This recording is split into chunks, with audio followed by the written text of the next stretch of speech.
তিতিরের ফোনের লোকেশন দেখে তিতিরকে উদ্ধার করছে সোমরাজ। সম্পূর্ণ জানতে ভিডিওটিতে একটি লাইক করে প্রথম থেকেই দেখতে থাকো। গল্পের শুরুতেই দেখা যায় তিতিরকে তো ফোনে কোনোভাবেই পাচ্ছে না সোমরাজ। বারবার করে ফোন করতে থাকে তিতিরকে। তিতিরের ফোনটা বাজছে আর তখনই মহিলাগুলো বলে, কিরে ফোন ধরবি নাকি, তোর স্বামীর এনে ধর, বলেই তিতিরের সাথে আবারও খেলা করতে শুরু করে দেয়, যেটা তিতিরের একদমই পছন্দ হয় না। এর মধ্যেই তখনই দেবস্মিতা বলে, কোথায় যে গেল মেয়েটা, তিতিরের কোনো বিপদ হলো না তো সোমরাজ? তখনই সোমরাজ বলে, কি করে বলবো বলো তো মা, আমিও তো বুঝতে পারছি না যে তিতির কোথায় গেল। বাড়িতে তো চলে এসেছিল, আবার কেন বেরোলো? এর মধ্যেই বিজলি মানে মালিনী এসে বলে, তিতির বিটুয়া কোথায় গেছে? তখনই সোম বলে, এই তো বিজলি, তুমি তিতিরকে দেখেছো? আর তখনই মালিনী বলেন, না আমি তো তিতিরকে দেখিনি, তিতির বাড়িতে এসেছিল নাকি? তখনই দেবস্মিতা বলে, হ্যাঁ বাড়িতে তো এসেছিল, কিন্তু কোথায় যে গেল মেয়েটা, আবারও কোথায় যে গেল বুঝতে পারছি না। সোমরাজ বলে, আমার হাতে আর কোনো সময় নেই মা, আমি যাই, গিয়ে থানায় গিয়ে পুরো ব্যাপারটাকে বলি, দেখি পুলিশ যদি কোনো হেল্প করতে পারে। তখনই দেবস্মিতা বলে, ঠিক আছে সোমরাজ, তাড়াতাড়ি যা, আর আমাকে কিন্তু একটা খবর দিস। এর মধ্যেই তখনই বারবার বলতে থাকে তিতির, আমি প্রেগনেন্ট, আমাকে বাড়ি যেতে দিন, আমার স্বামী আমার জন্য অপেক্ষা করে রয়েছে, দেখুন আমি দয়া করে হাত জোর করছি আপনাদের কাছে। কিন্তু তখন সবাই বলে, তোকে 1 লাখ টাকা দিয়ে কেনা হয়েছে, বুঝেছিস, তোকে এত সহজে ছেড়ে দেবো কি করে বলতো? তোকে তো আমি ছাড়তে পারবো না, তাই বলছি এরকম রিকোয়েস্ট করে না কোনো লাভ হবে না, বুঝেছিস। এর মধ্যেই দেখা যায় যে মনে মনে ভাবতে থাকে পিপস, যেটা হচ্ছে সেটা কি আদৌ ঠিক হচ্ছে? আর তখন অন্যদিকে জয় ভালো করে ফ্ল্যাটটাকে সাজিয়ে দিয়েছে, এমনকি রান্নাবান্না করতে চায়। তখন সেই মেয়েটা বলে, না না রান্নাবান্না আমি করে দিচ্ছি, আপনাকে করতে হবে না কিছু, আর আপনাকে খাবারও অর্ডার দিতে হবে না। জয় বাইরে থেকে খাবার অর্ডার দিতে চায়, কিন্তু বারণ করে দেয় সেই মেয়েটাই। এর মধ্যে সেই মেয়েটা রান্না করেছে ম্যাগি, আর সেই ম্যাগি খেয়ে জয়রাজের তো খুবই ভালো লাগে আর খুব প্রশংসাও করতে থাকে। মনে পড়ে যায় দোয়েলের কথা। অন্যদিকে পুলিশের কাছে চলে গেছে সোমরাজ আর গিয়ে সবটা খুলে বলে।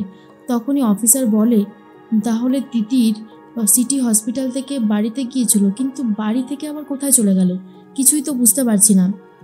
এরপরে সোমরাজ বলে, ওর ফোনটাই রিং হচ্ছে, একবার দেখুন না লোকেশনটা কোথায় বলছে। অফিসার বলে, ঠিক আছে আপনি দাঁড়ান, আমি এক্ষুনি ব্যবস্থা করছি। এরপরে তিতিরের ফোনে রিং করা হয়, কিন্তু তখন আর রিংটা বাজছে না। কিন্তু সোমরাজ তখন বলে, একটু আগেও বাজছিল, সেই জন্যই তো আমি এখানে এলাম, যাতে তিতিরের ফোনের লোকেশনটা দেখে তিতিরকে উদ্ধার করতে পারি। এখন কেন এমন হচ্ছে?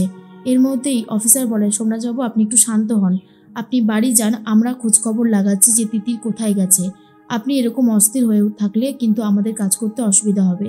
সোমরাজ বলে, আপনি খুঁজে দেবেন তো আমার তিতিরকে, বলুন না খুঁজে দেবেন তো? তখনই অফিসার বলে, বললাম তো দেবো, আপনি যান।